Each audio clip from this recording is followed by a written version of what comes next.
تجعل الحزن إذا شئت سهلا اللهم علمنا ما جهلنا وذكرنا ما نسينا وزدنا علما ونعوذ بك من حال أهل النار. Alhamdulillahirabbil alamin. Puji dan juga syukur kita panjatkan kepada Allah Subhanahu wa taala. Salawat serta salam semoga senantiasa tercurah limpahkan kepada junjungan kita Nabi besar Muhammad sallallahu alaihi wasallam dan juga kepada para keluarganya, para sahabatnya dan juga orang-orang yang senantiasa menjalankan ajaran-ajaran agamanya. Mari kita luruskan niat kita belajar ilmu agama ini hanya ikhlas, hanya ingin mengharapkan ridha dan juga pahala dari Allah Subhanahu wa taala karena Rasulullah sallallahu alaihi wasallam bersabda, "Innamal a'malu binniyat wa innama likulli imri'in ma nawa." Yang maknanya sesungguhnya amal soleh, amal yang baik, amal ta'ah itu akan menjadi sah dan juga bernilai pahala, akan menjadi sempurna jika seseorang menyertakannya dengan niat, menyertainya dengan niat yang baik, ikhlas, hanya ingin mengharapkan ridha dari Allah Subhanahu wa taala.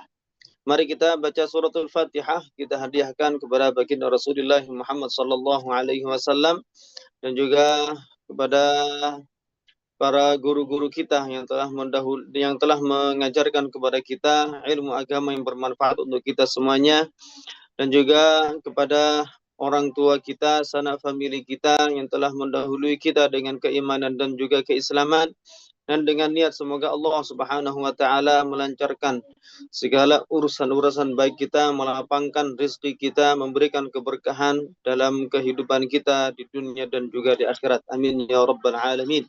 على هذه النية وعلى كل نية صالحة. الفاتحة. أعوذ بالله من الشيطان الرجيم. بسم الله الرحمن الرحيم.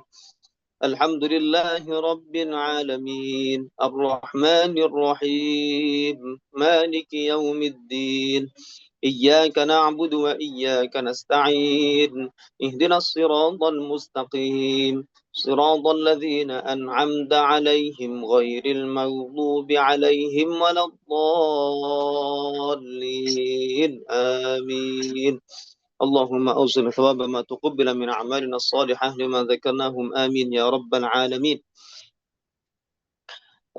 Sebelum saya mulai, ini mohon info gimana suara saya di HP antum. Jelas ya? Nggak ada suara musik-musik dari luar ya kan? Alhamdulillah. Ini soalnya pas kebetulan tetangga bikin merayakan atau walimah khitan, walimah sunatan anaknya. Lebih jelas pakai ini Ustaz dibanding pakai headset. Itulah dia Mas Davin. Sebenarnya seperti itu, cuman kebetulan mobil saya di mobil saya taruh jauh soalnya ada. Enggak, lebih jelas tanpa headset maksudnya Ustaz. Oh gitu. Oke, siap-siap. Lebih enak begini dibanding pakai headset. Ya, Ustaz. Monggo Ustaz. Ya, barakallahu fiik. Ahsanallahu ilaik. Ya. Di pertemuan yang lalu kita sudah membahas pembahasan pertama seputar siapa saja yang diwajibkan dalam agama Islam untuk melaksanakan sholat Jumat, ya kan? Itu di pertemuan yang lalu, yang mana kita sudah membahas bahwa yang wajib untuk melaksanakan sholat Jumat itu adalah semua laki-laki yang merdeka, kemudian dia baligh, berakal, tidak mempunyai uzur, dan juga mereka berjumlah 40 orang dan dalam kondisi mukim, ya kan?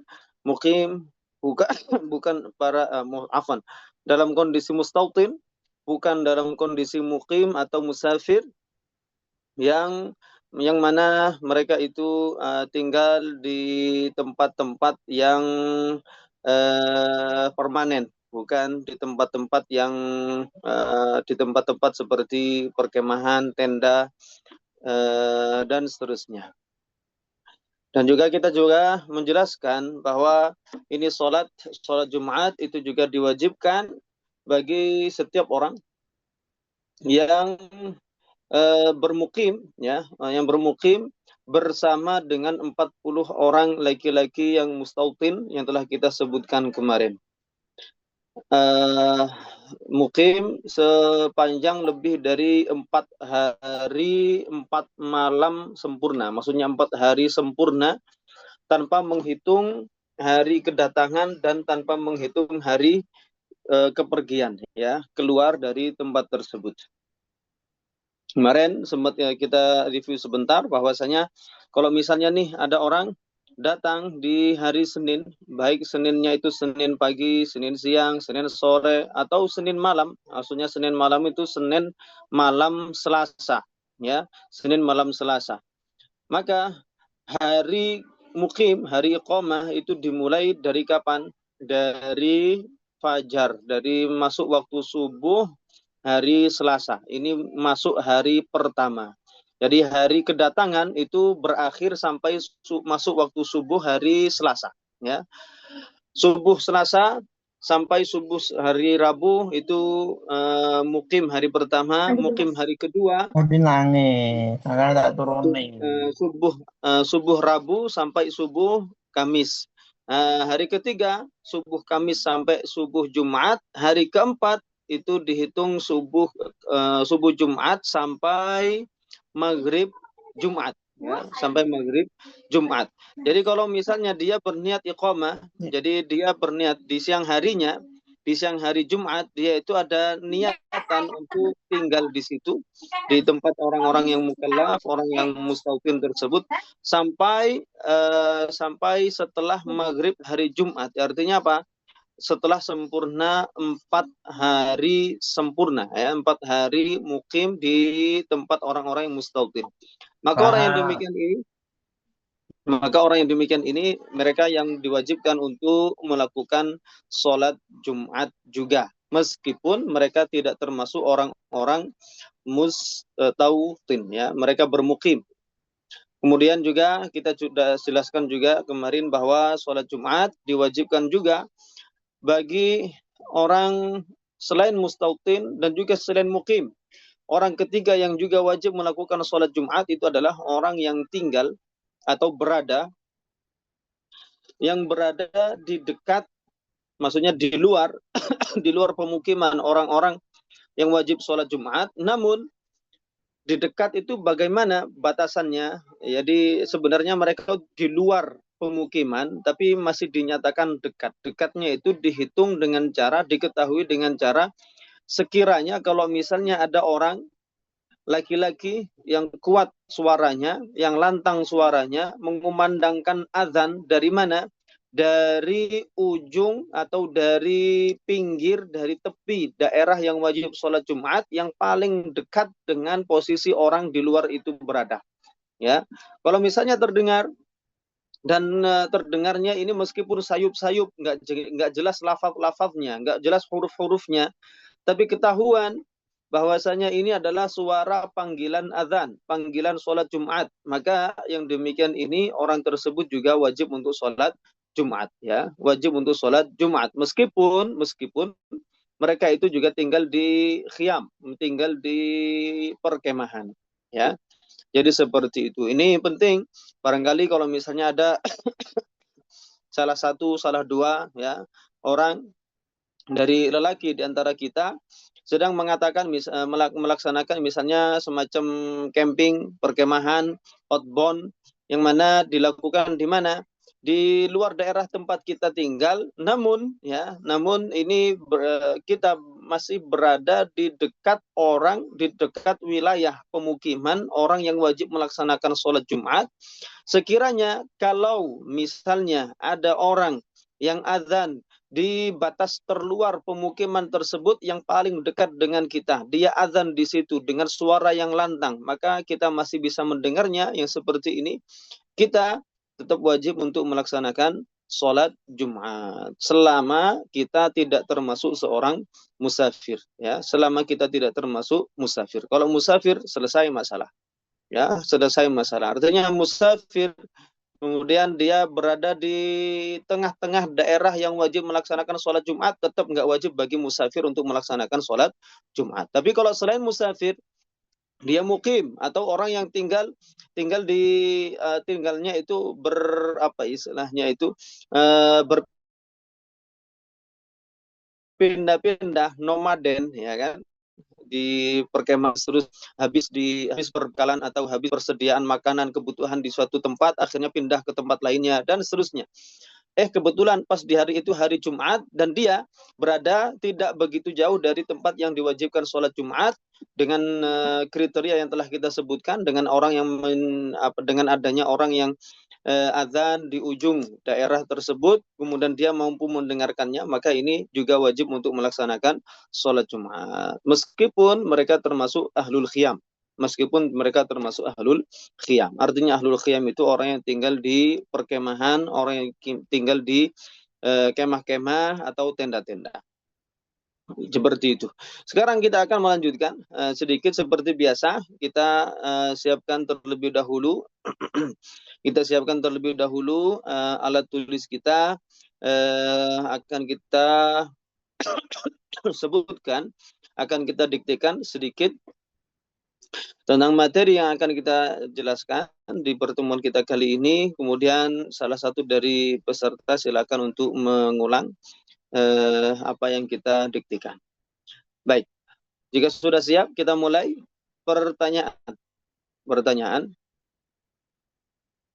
Sebutkan apa saja syarat sah sholat Jumat.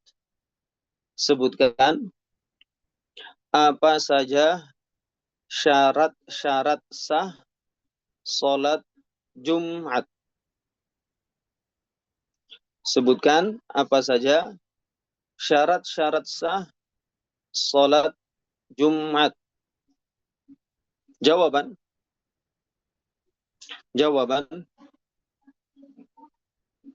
Syarat-syarat sah sholat Jumat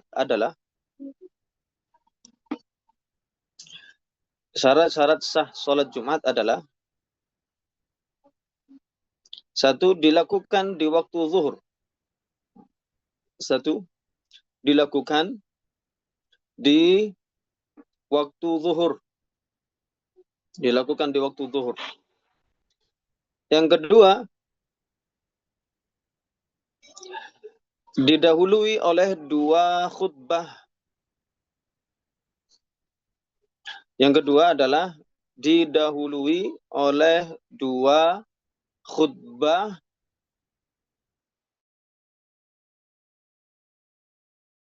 yang sholat zuhur. Didahului oleh 2 khutbah yang dilakukan di waktu zuhur. Didahului oleh 2 khutbah yang dilakukan di waktu zuhur. Yang ketiga,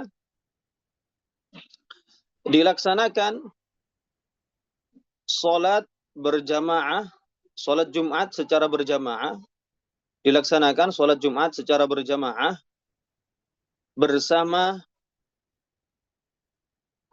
dilakukan sholat Jumat berjamaah bersama 40 orang mustautin. Dilakukan sholat Jumat berjamaah bersama 40 orang mustautin.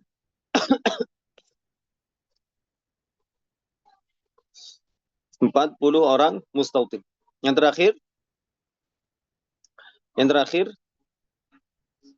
tidak dibarengi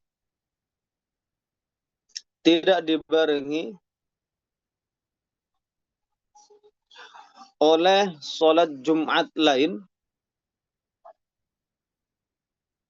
Tidak didahului atau tidak dibarengi oleh sholat Jumat lain di satu daerah yang sama di satu daerah yang sama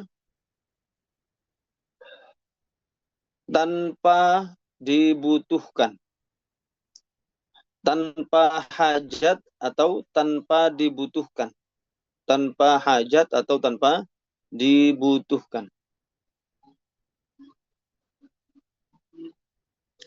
Baik. Saya kira demikian. Ini soal pertama, nanti akan kita lanjut dengan soal setelahnya, insya Allah. Baik, silakan bagi para peserta, jika ada yang berkenan untuk membacakan sedikit di antara yang telah kita diktikan tadi. Silakan. Mas Erik.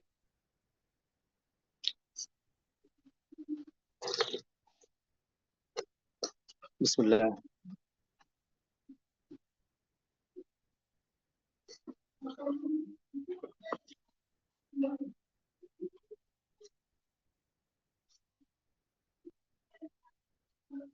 Ya.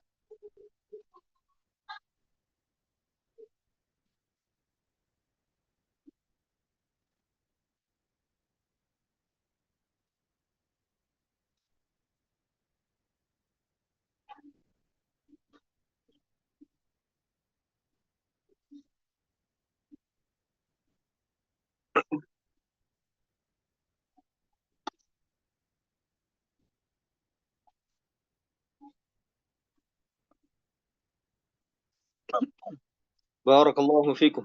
Ahsanallahu ilaikum.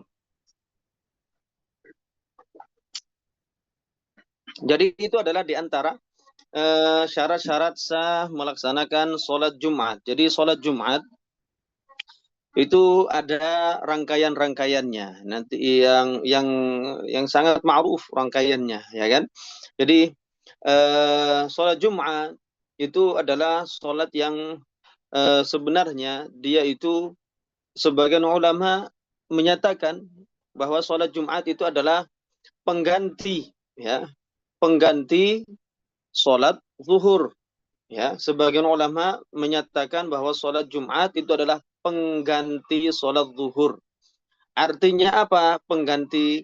Artinya adalah bahwa sholat Jumat itu asalnya ya tetap wajib melaksanakan sholat zuhur, tapi sholat zuhurnya itu 2 rakaatnya diganti dengan 2 khutbah, 2 rakaatnya lagi tetap dilaksanakan secara sholat. Artinya apa? Sholat Jumatnya tinggal 2 rakaat. Ini menurut sebagian ulama. Sebagian ulama yang lain menyatakan bahwasanya sholat Jumat itu bukan pengganti sholat zuhur. Akan tetapi sholat Jumat itu adalah ibadah yang mustaqillah. Ibadah mustaqillah, ibadah tersendiri. Udah nggak ada kewajiban sholat zuhur. Kewajibannya itu memang sholat Jumat yang didahului oleh 2 khutbah. Jadi memang ada 2 pendapat tersebut. Intinya sama sebenarnya. Tetap mewajibkan ada 2 khutbah dan ada 2 rakaat sholat Jumat. Namun yang mau saya tekankan di sini adalah jika demikian, artinya menurut kedua pendapat tersebut bahwa sholat Jumat itu adalah sholat yang pertama, sholat Jumat adalah sholat yang menggantikan sholat zuhur, yang mana 2 rakaat sholat zuhur diganti menjadi Jumatan, menjadi khutbah, 2 khutbah, 2 rakaatnya masih tetap dilaksanakan dengan cara sholat 2 rakaat. Atau pendapat yang kedua menyatakan bahwasanya sholat Jumat bukan pengganti sholat zuhur, akan tetapi dia itu ibadah tersendiri yang memang dilaksanakan di waktu sholat zuhur. Makanya oleh karenanya syarat sah pertama-tama untuk sahnya sholat Jumat itu adalah harus sholatnya ini dilaksanakan di waktu sholat zuhur, ya, nggak boleh dilaksanakan sebelumnya dan juga haram dilaksanakan setelah keluar waktu sholat zuhur. Yang mana kita tahu semuanya waktu sholat zuhur itu kapan bermula, yaitu dengan cara memastikan bahwasanya matahari sudah tergelincir, sudah bergeser ke arah barat. yang awalnya matahari ya, matahari di hari-hari yang ada di dunia ini kecuali di satu hari menjelang hari kiamat nanti.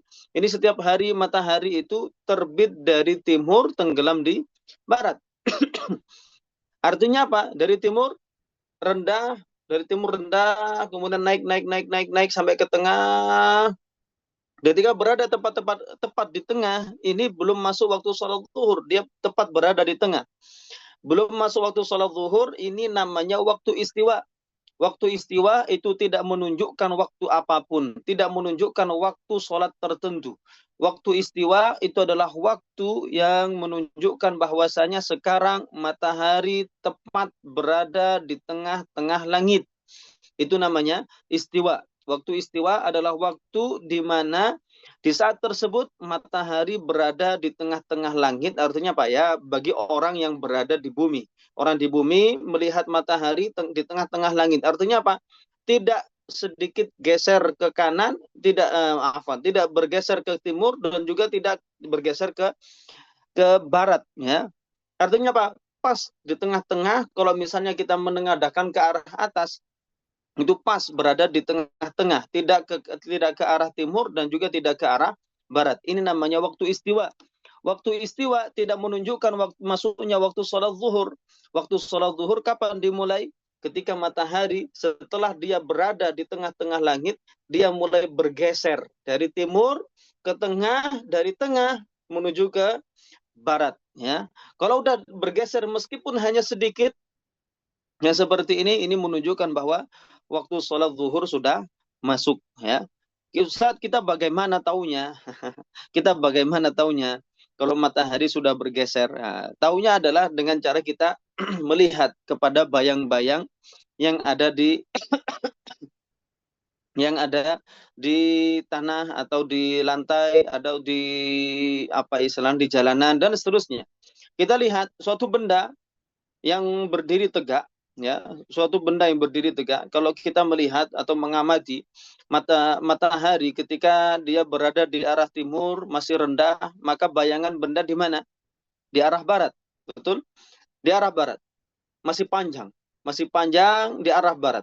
Kemudian dia seiring naiknya matahari ke tengah, maka sejalan juga bayangan benda itu akan juga bergeser semakin dari awalnya panjang kemudian memendek.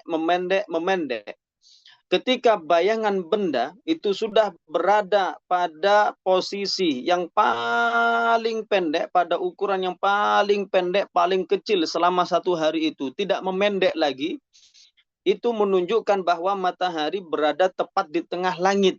Ya, ketika matahari berada di tengah langit, itu bayangan benda itu mencapai ukuran paling kecil yang diperoleh di hari tersebut.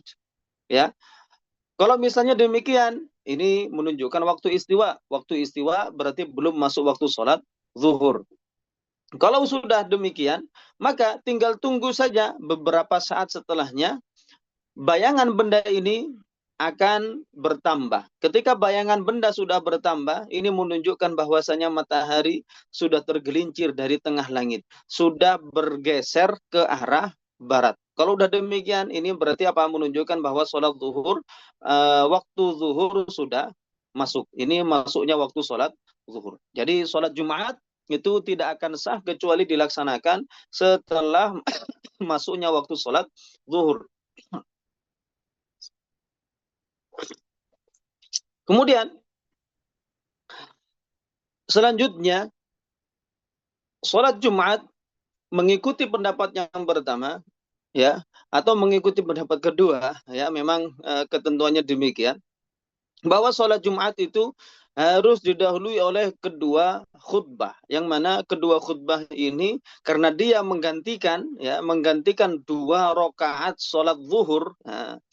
Karena dia menggantikan dua rakaat sholat zuhur, maka kedua khutbahnya ini harus juga dilaksanakan di saat waktu sholat zuhur sudah masuk juga. Nggak bisa kemudian orang melaksanakan khutbahnya itu 5 menit sebelum masuk waktu sholat zuhur biar cepat. Yang penting sholat Jumatnya berada di waktu sholat zuhur. Nggak bisa demikian. Ya, nggak bisa demikian. Karena memang kedua-duanya, baik sholat Jumat ataupun khutbahnya, dua-duanya itu harus dilaksanakan setelah masuk waktu sholat zuhur. Dan ini penting. Penting untuk bagi kita untuk memastikan. Terutama bagi para khotib-khotib, ya, bagi para ustadz-ustadz, para khotib-khotib yang naik mimbar untuk melaksanakan khutbah Jumat, ya, bukan khutbah nikah. Kalau khutbah nikah mah ya terserah, ya kan. Nggak ada waktu tertentunya. Khutbah Jumat, ya, itu jangan terlalu terburu-buru, jangan terlalu terburu-buru. Yang bertugas sebagai muadzin masjid, marbot masjid, ya, ini perlu diperhatikan, terutama ketika melaksanakan azan, ya. Antum yang bertugas sebagai muadzin masjid ini adalah para mu'tamanun, orang-orang yang diberi amanah. Orang yang diberi amanah untuk memberikan i'lam, memberikan pemberitahuan kepada umat Islam bahwasanya dengan azan kalian ini, azan kita ini, maka ini menunjukkan bahwasanya kita seakan-akan memberitahu kepada umat Islam bahwasanya waktu sholat itu sudah masuk. Para ulama menjelaskan kalau ada seorang yang bertugas sebagai muadzin di musola atau di masjid, sedangkan dia nggak tahu ilmu tentang tata cara mengetahui waktu sholat itu masuknya kapan, keluarnya kapan. Sehingga azan asal saja, mengikuti radio, mengikuti televisi, atau mengikuti yang lain-lainnya. Maka yang demikian ini dia termasuk orang yang khain, orang yang berkhianat kepada umat Islam. Ya, berkhianat kepada umat Islam. Karena orang Islam, orang umat Islam akan menjadikan azannya itu sebagai patokan mereka untuk melaksanakan ibadah sholat. Ya, yang demikian ini kalau misalnya dia azan, sebagian bahkan di kampung saya, di kampung halaman saya itu ada satu musola yang kita warga kampung itu menganggap ini musolanya ini kayaknya itu dia punya persepsi atau punya semangat, motivasi dia untuk azan itu apa? Yang penting menjadi musola pertama di kampung yang melaksanakan azan untuk sholat 5 waktu. Selalu sebelum yang lainnya azan dia mulai duluan, selalu, ya. Jadi seorang yang azan itu jangan jadikan motivasinya untuk menjadi orang yang azan pertama kali di kampung atau di suatu daerah, ya. Jangan menjadikan hal ini sebagai motivasinya. Motivasinya adalah menjadi seorang muadzin yang amanah, menjadi seorang yang berazan yang mana dengan azannya ini bisa menjadi patokan yang diakui agama Islam bagi umat Islam untuk melaksanakan. Motivasi kita adalah memberi manfaat kepada umat Islam, bukan motivasinya menjadi orang orang pertama yang azan, ya. Azan itu bukan lomba, meskipun memang kita diperintahkan untuk berlomba-lomba dalam kebaikan, tapi azan itu kita berlomba-lomba untuk melaksanakan azan, iya, tapi bukan berarti lomba azan itu bukan dengan cara cepet-cepetan, balapan siapa yang paling cepat dia yang terbaik, bukan seperti itu, ya, bukan seperti itu. Makanya penting, ya, kita meminta misalnya kalau misalnya ada ustadz, ya, ada ustadznya nggak bisa untuk melihat matahari misalnya di waktu tersebut, maka penting ustadznya ini atau khotibnya ini misalnya dia punya santri, punya adik, punya kerabat, dichat dulu, diminta dulu, dek atau mas atau santrinya, ya, dibilang cong atau le atau siapapun itu, akhir diminta coba ente pegang HP, ente lihat matahari sudah tergelincir ke arah barat atau belum, ya, sudah tergelincir ke arah barat atau belum. Kalau misalnya sudah, tolong kabari saya, ya. Bisa dilakukan di hari itu atau dilakukan di hari sebelumnya. Kalau misalnya hari sebelumnya dia sudah melakukan hal itu, dia mengetahui misalnya jam 12 lewat 2 menit misalnya. di daerah Jakarta, bahwasanya sholat zuhur sudah masuk ya, besok kemarinnya dia sudah memuraqabah, mengamati, memantau pergerakan matahari beserta waktu-waktunya, waktu-waktu sholat Jumat. Yang seperti ini bisa dia mengikuti berpatokan pada hasil pengamatan dia, hasil muraqabah dia di hari kemarin untuk disesuaikan, disamakan dengan hari ini ya. Jadi seperti itu. Yang seperti ini penting. Yang seperti ini penting karena ketika seseorang menjadi khatib, ini dia adalah seorang yang mu'taman, orang yang mendapatkan amanah. Kalau dia melaksanakan tugasnya sesuai amanah, maka Masya Allah, pahalanya luar biasa. Akan tetapi kalau dia khutbah, yang penting khutbah. Khutbah yang penting dipandang orang sebagai khatib. Khutbah yang penting dipandang orang sebagai orang yang alim. Khutbah yang penting ditokohkan oleh masyarakat dan seterusnya. Kalau yang demikian ini ya dia sudah lupa tujuan awal dari dia berkhutbah. Ya, baik sholat Jumatnya ataupun dua khutbah yang dilakukan sebelum sholat Jumat, dua-duanya atau tiga-tiganya ya, atau empat-empatnya, 2 rakaat sholat Jumat dan 2 khutbah Jumat, semuanya dilaksanakan di waktu sholat zuhur, tidak boleh dilakukan setelahnya. Ya, tidak boleh dilakukan setelahnya. Kemudian di antara syarat sah sholat Jumat itu adalah bahwa sholat Jumat haruslah dilaksanakan berjamaah. Harus dilaksanakan berjamaah. Gak ada ceritanya sholat Jumat dilaksanakan dari awal sampai akhir itu sendiri-sendiri, furoda. Gak bisa. Ya, gak bisa. Gak sah sholatnya kalau misalnya dilakukan demikian. Berjamaah dengan siapa? Berjamaah dengan 40 orang laki-laki mustautin yang telah kita sebutkan sebelumnya di pertemuan yang lalu. Laki-laki muslim merdeka, baligh, berakal, tidak mempunyai uzur, yang mana mereka itu adalah orang-orang yang mustautin di abniyah, ya, la fil khiyam, di tempat-tempat permanen, bukan di semacam perkemahan atau tenda. Ya, seperti ini, mereka inilah yang menjadikan sholat Jumatnya itu sah. Artinya kalau misalnya ada 40 orang laki-laki, ya, 40 orang laki-laki, tapi yang satunya itu adalah muqim, yang lainnya mustautin.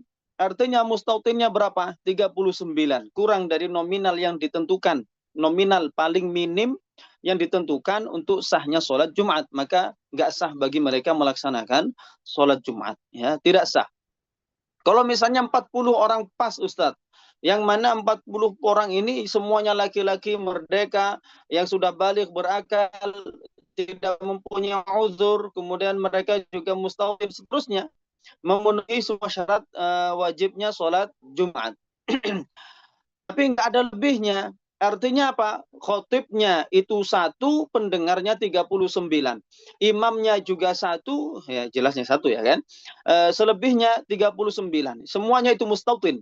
Yang seperti ini nggak masalah. Jadi 40 ini, hitungan 40 ini termasuk hitungan include di sana, termasuk di dalamnya adalah hitungan imam dan juga khatib.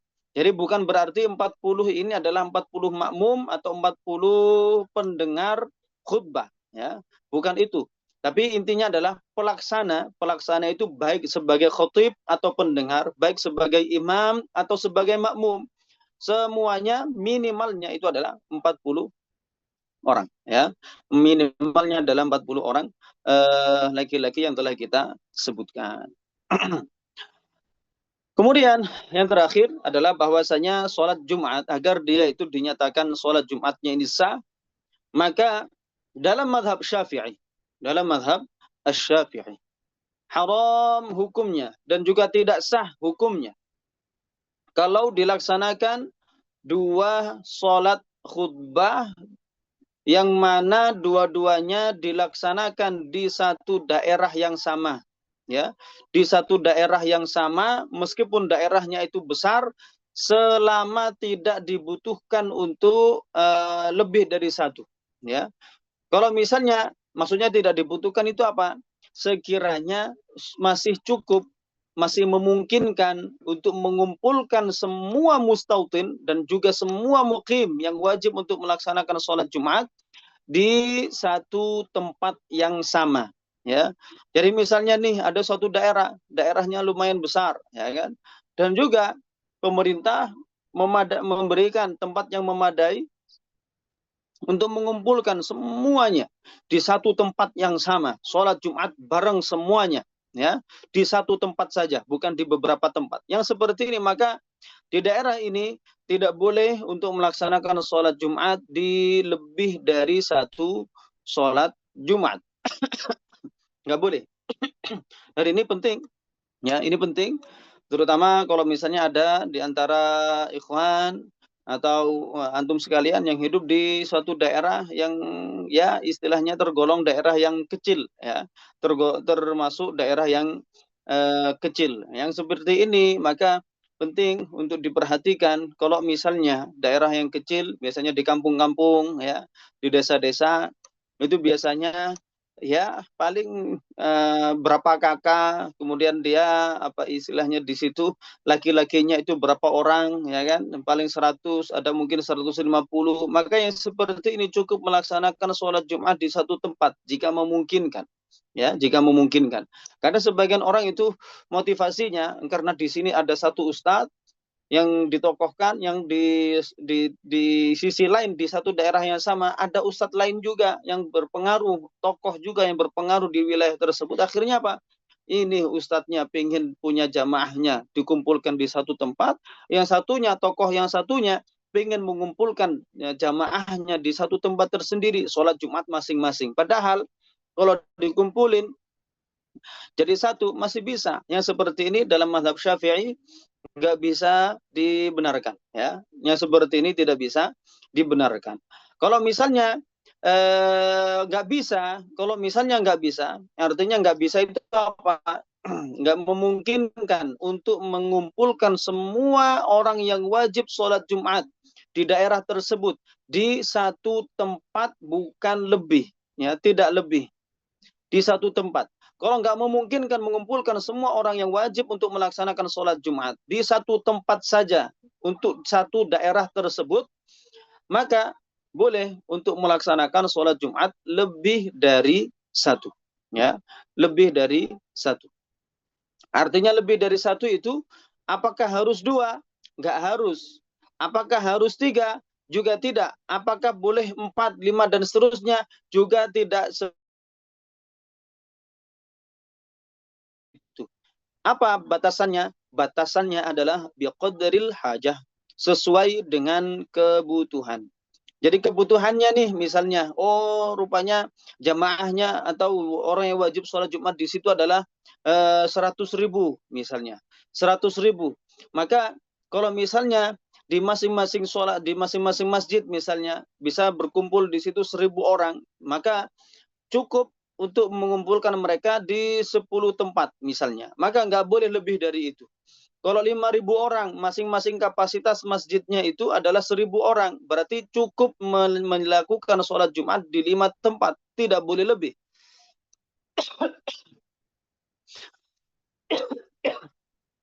Begitu seterusnya, ya. Jadi tidak asal-asalan. Dalam mazhab Syafi'i boleh sebenarnya, boleh untuk melaksanakan sholat Jumat di satu daerah lebih dari satu tempat, asalkan sesuai dengan kebutuhan. Butuhnya itu pada 2 sholat Jumat, maka nggak boleh 3. Butuhnya pada 3 tempat untuk melaksanakan sholat Jumat, maka nggak boleh lebih dari itu. Dan begitu seterusnya. Jadi itu maksud dari dibutuhkan. Jadi kalau misalnya nggak ada kebutuhan, nggak ada hajat, maka nggak boleh untuk melaksanakan sholat Jumat lebih dari 1. Hajat yang dimaksud itu adalah mengumpulkan semua semua orang yang wajib untuk melaksanakan sholat Jumat di satu tempat. Kalau misalnya ini nggak terpenuhi, maka ada hajat, ada kebutuhan untuk menjadikan atau membagi umat Islam, kaum muslimin pada beberapa sholat Jumat, bisa 2, 3, atau lebih sesuai dengan kebutuhan. Kalau misalnya demikian, ada kebutuhan, ada hajat di sini, maka yang seperti ini boleh dan sah hukumnya melaksanakan sholat Jumat. Menurut mazhab Syafi'i lebih dari satu. Lebih dari satunya itu biqadril hajah, sesuai dengan kebutuhan. Jadi itu yang penting. Kemudian kalau misalnya rupanya di satu daerah rupanya sebenarnya itu masih cukup untuk melaksanakan sholat Jumat di satu daerah itu pada satu tempat saja, cukup satu sholat Jumat saja, sebenarnya demikian. Tapi karena berdasarkan ego masing-masing masyarakatnya, kemudian ya nggak ada yang mau mengalah, akhirnya tetap mau melaksanakan sholat Jumat lebih dari satu tempat, ya, mau melaksanakan sholat Jumat lebih dari satu tempat. Misalnya orangnya cuma 100 orang, kemudian apa? Dipecah, ya, 100 orang, padahal kapasitas masjidnya bisa menampung sampai 500 orang. Rupanya apa? Dipecah karena konflik, karena beda kepentingan dan seterusnya, ya. Akhirnya dipecah menjadi dua masjid atau dua sholat Jumat. Yang seperti ini dalam mazhab Syafi'i ini haram dilaksanakan dan hukumnya tidak sah. Tidak sah. Yang tidak sah yang mana? Nah, yang tidak sah itu adalah yang diketahui sebentar.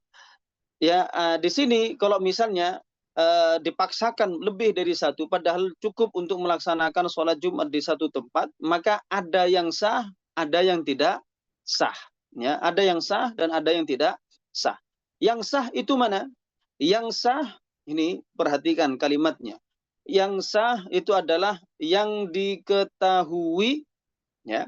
Yang sah itu adalah yang diketahui bahwasanya dia telah mendahului sholat Jumat yang lainnya. Yang sah itu adalah sholat Jumat yang diketahui mendahului sholat Jumat yang lainnya dalam bacaan imam atau dalam bacaan takbiratul ihram oleh imam. Bacaan takbiratul ihram oleh imam. Artinya apa? Yang sah cuma satu. Yang sah cuma satu. Kalau misalnya lebih dari satu, dua, tiga, dan seterusnya, padahal cukup untuk mengumpulkan umat Islam di satu tempat saja, maka yang sah cuma satu, yaitu yang mana? Yaitu sholat Jumat yang ketahuan, ya, yang ketahuan. Kemudian ketahuan apa? Bahwasanya dia mendahului sholat Jumat yang lainnya. Dalam hal apa? Dalam hal membaca takbiratul ihram. Oleh siapa? Oleh imam, ya. Ketahuan dia mendahului sholat Jumat yang lainnya dalam takbiratul ihram oleh imam. Jadi 4 kriteria ini. Kalau misalnya nih ada sebenarnya secara realita mereka benar aslinya itu benar sholat Jumatnya dikatakan bareng sih bareng, maksudnya di satu waktu yang sama, di satu masa yang sama. Akan tetapi takbiratul ihramnya yang satu lebih duluan, yang satunya agak akhiran. Tapi ternyata karena mereka apa istilahnya tidak menggunakan sound system dan seterusnya, akhirnya apa? Nggak ada yang mengamati, yang mana yang lebih dulu, ya. Nggak ada yang mengamati yang mana yang lebih dulu. Akhirnya nggak ketahuan mana yang lebih duluan, mana apakah mereka bareng atau mereka bersamaan atau ada yang lebih duluan, mana yang lebih dulu, mana yang lebih akhiran. Kalau nggak ketahuan seperti ini, maka dua-duanya sholat Jumat yang pertama, sholat Jumat yang kedua, sholat Jumat yang mendahului dan yang didahului, dua-duanya tidak sah. Kalau tidak ketahuan, ya. Atau ketahuan apa? Ketahuan bahwa mereka berdua bareng. Nah, takbiratul ihram imamnya itu bareng. Yang seperti ini dua-duanya juga tidak sah. Yang sah cuma satu. Yaitu yang mana? Yang mana kalau misalnya yang satu sholat Jumat yang satu lebih dulu daripada sholat Jumat yang lainnya dari segi takbiratul ihramnya, dan ini ketahuan, ya, ketahuan. ketahuan yang di sebelah selatan itu yang lebih duluan, atau yang lebih duluan adalah yang utara, maka kalau misalnya ketahuan demikian, maka dialah yang sah. Kalau nggak ketahuan sama sekali, maka dua-duanya tidak sah. Gitu ya. Ini pertama, ketahuan. Ketahuan apa? Ketahuan bahwa dia mendahului yang lainnya. Jadi kalau misalnya dua-duanya ini dilaksanakan di satu waktu yang sama, takbiratul ihramnya bareng, Allahu Akbar. Yang sana juga bareng, Allahu Akbar. Yang seperti ini juga tidak sah dua-duanya. Tidak sah dua-duanya. Kemudian, sholat, apa tadi? Mendahului dari segi apanya? Dari segi bacaan takbiratul ihram. Takbiratul ihram itu adalah takbir yang dibaca pertama kali di saat kita memulai sholat. Allahu Akbar, yang dibaca sambil berdiri, yang biasanya dilaksanakan dengan cara bareng dengan mengangkat tangan, ya kan, di saat berdiri itu. Ya, itu namanya takbiratul ihram.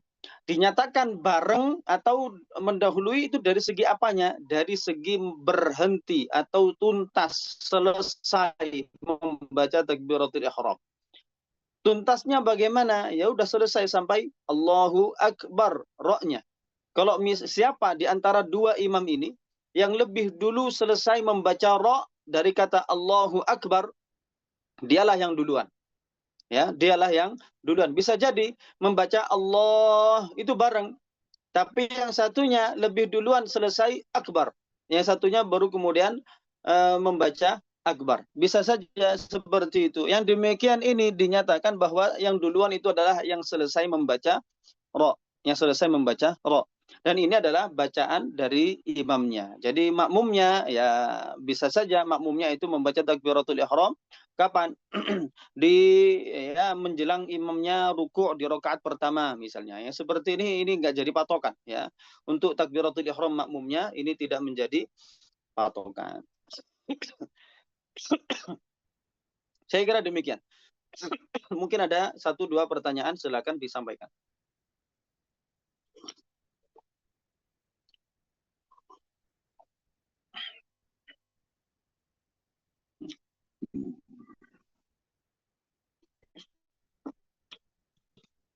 Ada yang mau bertanya? Silakan.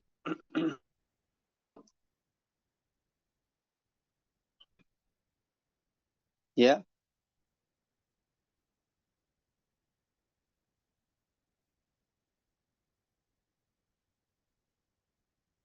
Ya, takbir dari imamnya, hanya dari itu saja.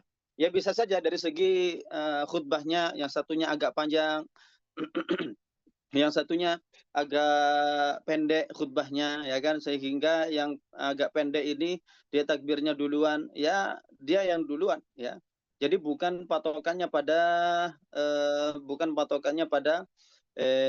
la ilaha illallah, bukan patokannya pada siapa yang duluan khutbah, tapi patokannya itu adalah siapa yang duluan, imamnya, imam yang mana yang lebih dulu selesai membaca akbar dalam takbiratul ihram. Bukan juga yang duluan selesai dari salam dalam sholat Jumat itu yang menjadi duluan, enggak. Bisa jadi yang duluan takbiratul ihram, Allahu Akbar, kemudian apa? Dia khataman 1 juz untuk 2 rakaat misalnya. Yang seperti ini, yang sah yang mana? Yang sah itu adalah yang duluan ini, ya.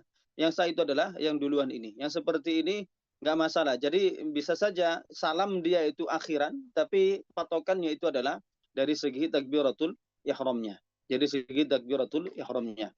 Untuk yang di wilayah Indonesia rata-rata ya kebanyakan di Indonesia ini ya kebanyakan menggunakan mazhab Syafi'i sebenarnya, mengklaim, mengaku mengikuti mazhab Syafi'i. Tapi kemudian realita fenomena yang ada di masyarakat kita mendapati bahwa sholat Jumat itu tidak serapi yang diinginkan, yang diatur secara ideal dalam mazhab Syafi'i. Artinya apa? Bisa saja di satu daerah itu mempunyai sekian banyak sholat Jumat, ya kan? Sekian banyak sholat Jumat. Kita nggak bisa menyatakan bahwasanya ini semuanya nggak sah dalam mazhab Syafi'i. Tidak. Kita lihat masing-masing daerah hukumnya masing-masing. Masing-masing daerah hukumnya sendiri-sendiri. Kalau di Jakarta, saya kira nggak bakalan mampu untuk mengumpulkan, ya, untuk wilayah Jakarta, Bekasi, nggak bakalan mampu mengumpulkan seluruh orang, warga, umat Islam yang wajib melaksanakan sholat Jumat di satu tempat. Lihat, warga Jakarta berapa juta yang laki-laki. Subhanallah. Kalau nggak mampu, nggak masalah. Ya, dalam mazhab Syafi'i nggak masalah. Lebih dari satu sholat Jumat nggak masalah. Meskipun jaraknya cuma 1 kilo antara satu Jumat dengan sholat Jumat yang lainnya, nggak masalah. Selama melaksanakan sholat Jumat yang lebih dari satu tempat ini dilakukan sesuai dengan kebutuhan, ya, sesuai dengan kebutuhan. Dan memang kita melihat kebutuhannya luar biasa, ya, kebutuhannya luar biasa. Kadang di satu masjid itu luar biasa, jamaahnya sampai keluar-keluar, ya. Kadang di satu masjid jamaah sampai luar. Di lantai kedua penuh, lantai pertama penuh sampai ke jalan. Bahkan seperti itu. Artinya apa? Ini kan menandakan memang penting dan juga perlu, ya, penting dan juga perlu untuk melaksanakan sholat Jumat lebih dari satu, lebih dari satu. Yang kadang yang menjadi apa istilahnya itu, yang menjadi catatan itu sebenarnya kayak di kantor-kantor atau di tidak semua kantor, ya, atau di, ya, beberapa pabrik, dan juga tidak di semua pabrik, di mana mereka hanya berdalih biar nggak jauh-jauh keluar cari masjid. Akhirnya apa? Semua karyawannya disatukanlah sholat Jumat sendiri, gitu kan, secara internal di kantor, di gedung tersebut. Ya, seperti ini sebenarnya, ya, tetap kembali kepada kebutuhan, ya, tetap kembali kepada kebutuhan. Tidak langsung menyatakan bahwasanya, oh, yang seperti ini pasti salah, yang seperti ini pasti salah. Tapi ini disesuaikan dengan kebutuhan. Kalau memang kebutuhannya itu menuntut demikian, ya, apa istilahnya, harusnya diperbolehkan, ya. Kalau misalnya memang kebutuhannya menuntut demikian, maka diperbolehkan. Kalau misalnya sebenarnya sih bisa, Ustaz. Misalnya di satu tempat misalnya 2, ya kan. Tapi rupanya ada satu daerah ada satu tempat, ada satu komunitas yang melaksanakan sholat Jumat mereka secara internal di antara lingkungan mereka sendiri. Yang seperti ini akhirnya apa?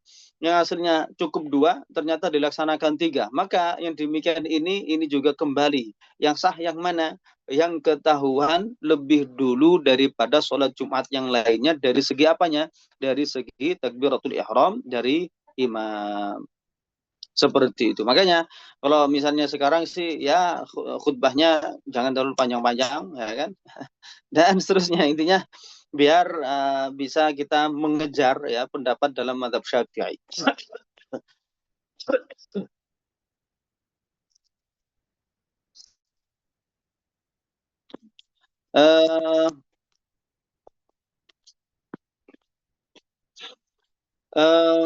Ada pertanyaan dari Ustaz Zamron nih.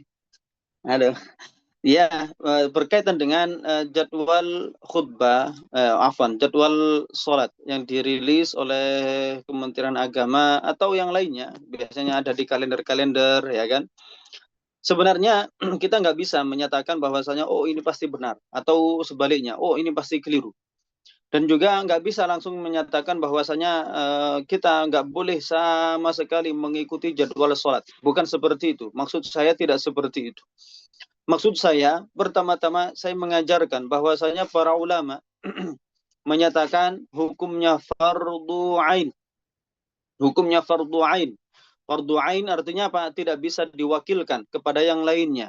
Fardu ain bagi setiap orang muslim, ya, mukallaf, untuk melaksanakan sholat 5 waktu, dan fardu ain juga bagi mereka untuk mengetahui kapan masuk dan kapan keluar waktu sholat.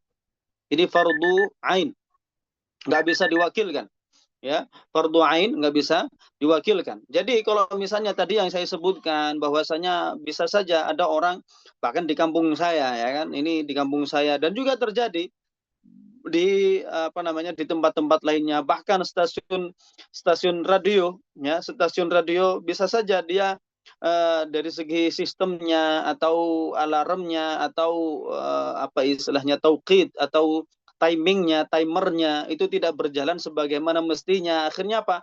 Azan 5 menit atau beberapa menit sebelum waktunya. Bisa saja hal seperti ini terjadi, dan memang realitanya memang itu yang terjadi di beberapa waktu, di beberapa stasiun, di beberapa waktu sholat.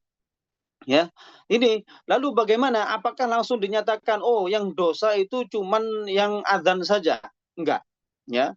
Iya, yang azan ya di sini masalahnya itu adalah yang masalah pada yang azan atau yang memutar rekaman azannya. Yang jadi masalah lagi kalau misalnya azan ini dijadikan patokan oleh orang lain untuk melaksanakan sholat.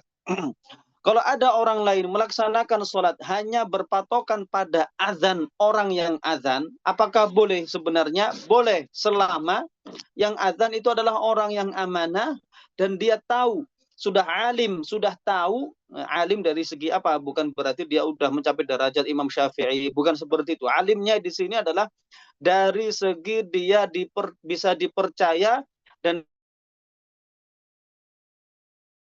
tidak akan azan kecuali setelah masuk waktu sholat.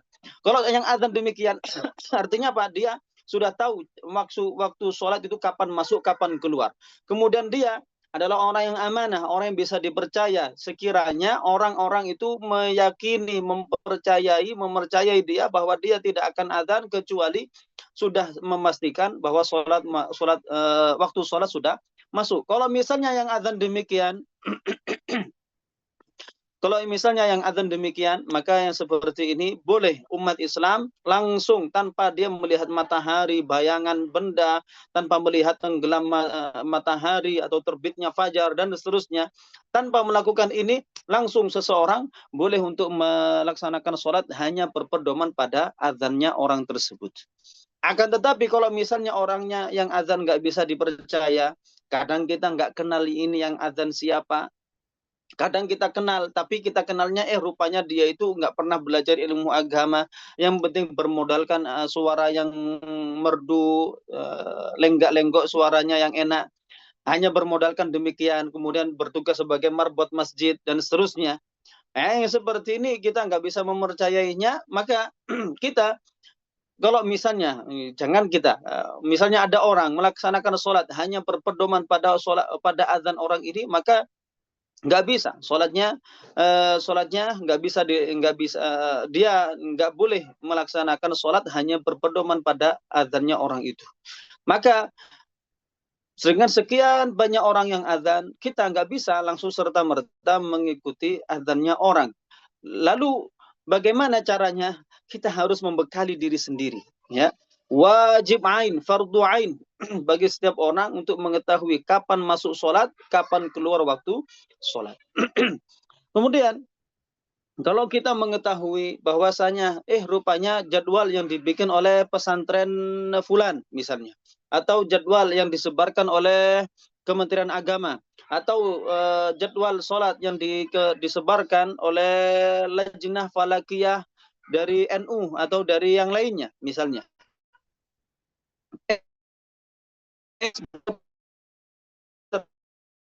Muraqabah, kita sudah melihat matahari tenggelam jam sekian waktu maghrib, 6:05 misalnya, lewat 5 sesuai dengan jadwal yang ada disebarkan tersebut, maka kita lingkari, ya. Kita lingkari di waktu sholat itu, di hari tersebut, di tanggal itu, ya, di tanggal tersebut. Karena kalau udah demikian, maka kalender yang sudah kita lingkari ini yang bisa diamalkan. Meskipun kita sudah misalnya muraqabah atau mengamati matahari tergelincirnya jam 12 lewat. Yang seperti ini di tanggal 31 Juli misalnya. Misalnya nih, di daerah A, kemudian di waktu sholat zuhur, matahari tergelincir ke arah barat mulai jam 12 lewat 10 misalnya.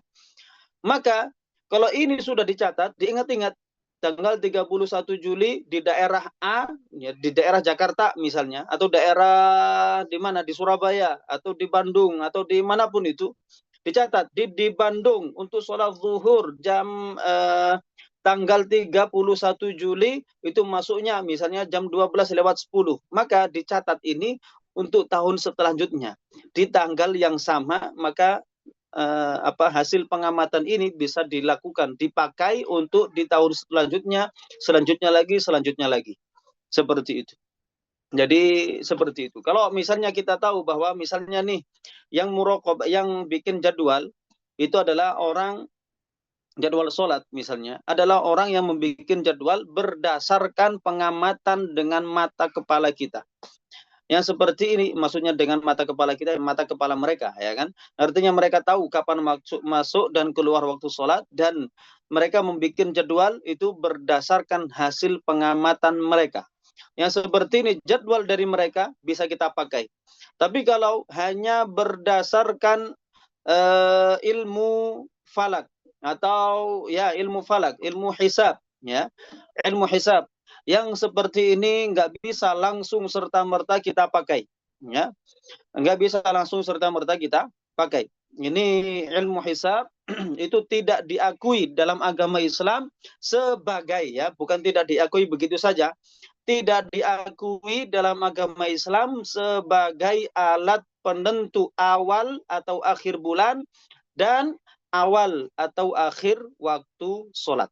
Ya, dalam dua hal ini, menentukan awal bulan, akhir bulan, menentukan masuk atau keluarnya waktu sholat, ilmu hisab.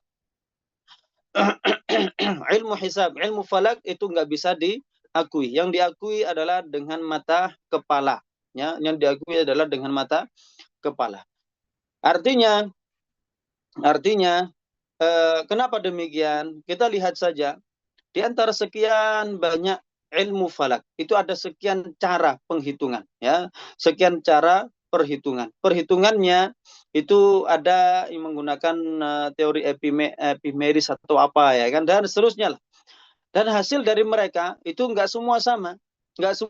Kalau misalnya yang ini hitungannya kayak gini, yang ini hitungannya seperti ini, yang satunya menentukan sholat zuhur jam 12:07, yang satunya sholat zuhur jam 12:05 di satu tempat yang sama. Lah terus gimana? Mana yang jadi patokan? Ya, seperti itu. Jadi yang ditentukan itu adalah, yang dijadikan patokan itu adalah ilmu dari pengamatan kita, muraqabah kita, pemantauan kita terhadap pergerakan bulan, pergerakan matahari, bayangan, ya kan? Rasulullah Shallallahu Alaihi Wasallam beliau bersabda,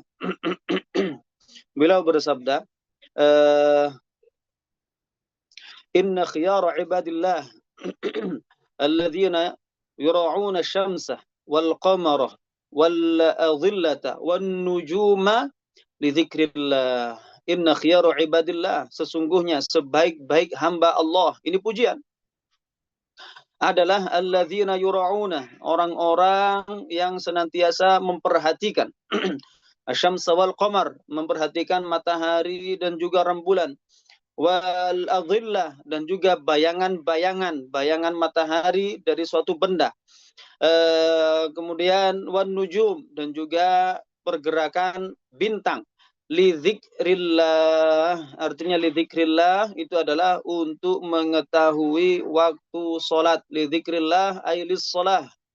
Lidzikrillah, untuk berzikir kepada Allah. Zikirnya yang dimaksud di sini adalah lidzikrillah, yang dimaksud di sini adalah as-shalah, yaitu untuk melaksanakan sholat.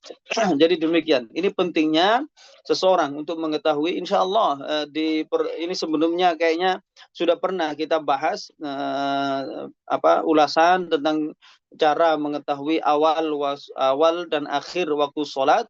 Insya Allah di waktu yang akan datang bisa, kalau misalnya antum berkenan, kita akan mereview kembali penjelasan tentang awal atau akhir waktu sholat. Insya Allah. Ada yang lain ditanyakan?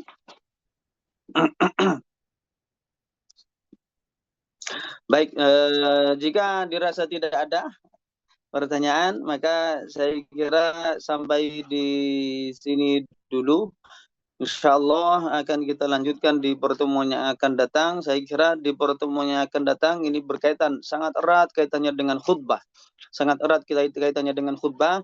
Ini penting bagi kita atau antum yang bertugas sebagai khatib, dan juga penting bagi kita atau antum, kita semuanya yang bertugas ya, atau yang berposisi ketika itu sebagai pendengar khutbah, untuk mengetahui mana khutbah yang sah, untuk mengetahui mana yang enggak sah.